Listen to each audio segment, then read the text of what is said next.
Salut à tous les amoureux du Nord et bienvenue sur le podcast de schnorrdist.fr. Installez-vous confortablement. Aujourd'hui, on retourne faire un grand bol d'air du côté de Berck-sur-Mer. Mais cette fois-ci, on oublie les visites classiques et on sort le grand jeu avec notre guide d'exploration ultime. On va évidemment parler des incontournables comme les phoques ou les cerfs-volants, mais je vous emmène aussi dénicher les petits coins secrets que seuls les locaux connaissent. Allez, mettez vos lunettes de soleil et préparez-vous à arpenter les dunes. Et comme toujours, pour retrouver toutes les cartes, les adresses exactes et les astuces de ce guide, le lien de l'article complet sur schnorrdist.fr vous attend juste là, dans la description. On commence par l'événement qui fait rayonner Berck dans le monde entier, les rencontres internationales de cerfs-volants. Chaque année au printemps, le ciel berquois se transforme en un immense tableau volant totalement surréaliste. Imaginez des pieuvres géantes de la taille d'un immeuble, des dragons multicolores et des super-héros qui dansent au-dessus des vagues. C'est magique, c'est gratuit, et ça se passe sur les 12 kilomètres de sable fin de la station.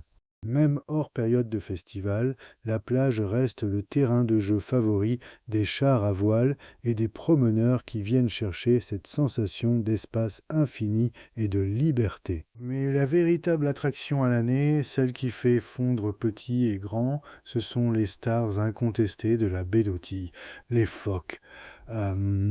Berck abrite l'une des plus grandes colonies de France, avec deux espèces qui cohabitent joyeusement, les phoques veaux-marins et les grands phoques gris. Pour les observer, c'est un spectacle unique. À chaque marée basse, ils viennent s'installer sur les bancs de sable qui se découvrent pour faire la sieste, se réchauffer et digérer tranquillement. Pour en prendre plein les yeux, le meilleur spot se trouve au niveau de la base nautique. Mais attention, on respecte la charte de la baie, on reste à bonne distance, au moins 300 mètres, pour ne pas les stresser. C'est de la faune sauvage et c'est en les respectant qu'on a la chance de les voir s'amuser dans l'eau. Maintenant, oublions un peu la foule de la digue principale et partons à la recherche des coins secrets de Berck. Le premier trésor se cache juste au sud, à la pointe de la baie d'Authie. C'est le sentier dunaire. Une petite randonnée magique au milieu des Oyas où le paysage change à chaque virage.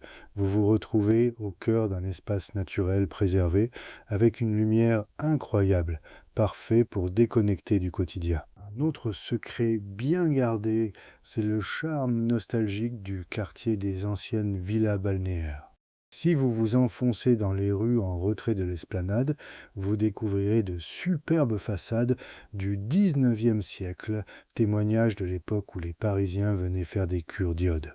Et pour les amateurs d'insolites, poussez la porte de la chapelle de l'hôpital maritime. Ses peintures murales et son ambiance sont tout simplement saisissantes.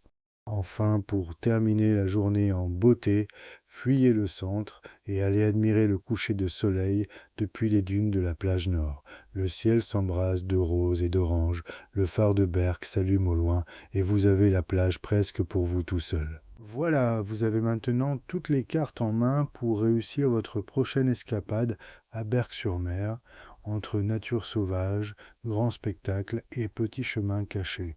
Pour retrouver l'itinéraire complet de la balade, les horaires des marées pour voir les phoques et toutes nos bonnes adresses dans le Montreuilois, foncez lire l'article sur le blog schnorrdist.fr. Le lien direct est dans la description. Merci à tous pour votre écoute. Partagez ce podcast à vos proches. Abonnez-vous pour ne manquer aucun secret de notre belle région et on se dit à très vite pour un prochain épisode.